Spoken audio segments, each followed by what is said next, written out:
Hello readers! Today we're going to read A Frog Thing by Eric Drachman.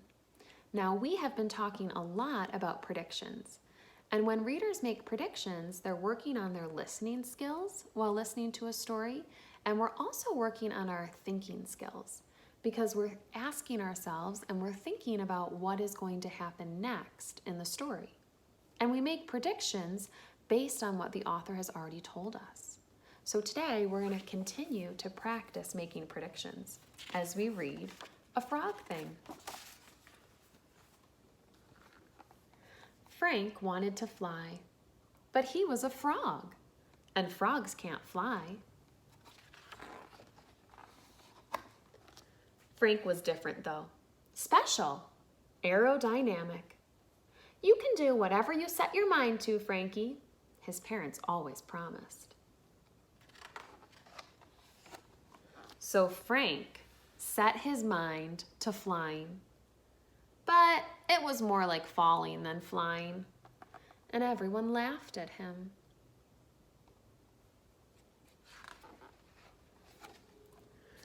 Tired and discouraged, Frank buried his head in his big webbed feet, and that's how Frank's parents found him.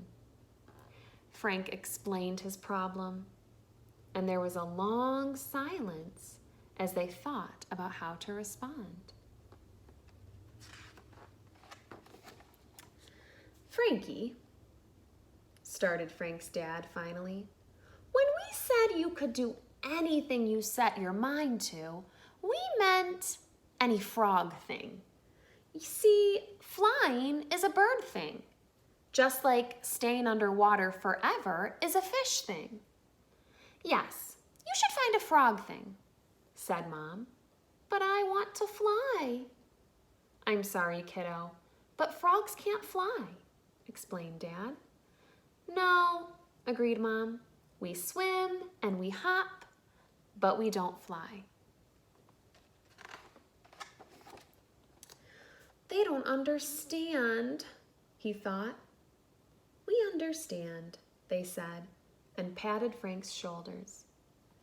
Frank sat in the dark, still sad, but growing more determined. Do you know what that word determined means? What do you think? Growing determined. And I can see he's dreaming up here about flying. It means that he's not going to give up. He's going to try really, really hard to see if he can fly. I'll show them, he thought. I'll learn to fly, and I'll fly right over the pond. Do you think he's going to be able to fly? Give me a thumbs up if you think he'll learn how to fly. Give me a thumbs down if you're thinking it's not a frog thing and he won't be able to. I wonder what's going to happen next. We know he's really determined, and he's not going to give up. What do you think he's going to do? Can you make a prediction? Maybe some of you are thinking he's going to keep practicing. Let's find out. He jumped and ran and leapt and dove. He flapped and flapped and flapped, and finally just flopped on top of a leaf to rest. He soaked his sore feet and hung his heavy head until... Splash! Something crashed into the water and started to sink. Frank leapt into action. It's a little baby bird, he thought. He swooped down and swept her up and swam back to the shore. The nervous mother bird hugged her baby tight. Her baby coughed, then wheezed, then opened her eyes, safe and warm in her mother's wings. The mother bird turned and kissed Frank right on the cheek. She was very surprised and a little embarrassed. Thank you, she chirped. What a great swimmer you are. How can I ever repay you? Oh, it was nothing, ma'am, said Frank, for he was a very polite and modest frog. Please, I want to do something for you, anything. Well, suggested Frank. I really, really want to fly. But frogs don't fly, said the mother bird. I know, admitted Frank. And you still want to fly? Frank shrugged. I've set my mind to it. How do you think the mother bird could help Frank learn how to fly? What do you think the mother bird will do? Can you turn and tell someone nearby? What might happen next?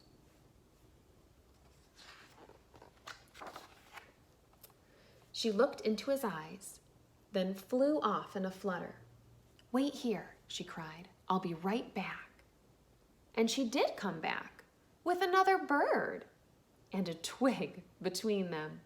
Grab on, she called.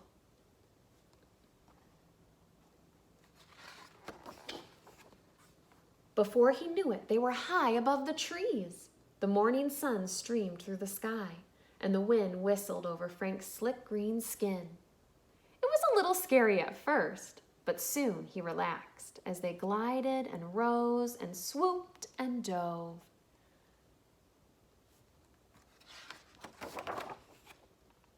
Everyone hurried to see Frank fly. They watched from the bank as he and the birds passed high overhead. This is no ordinary frog thing, observed Frank's mom.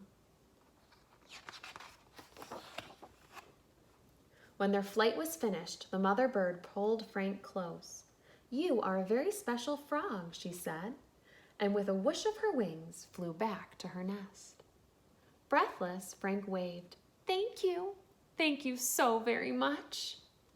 Frank hopped home, somehow lighter than before.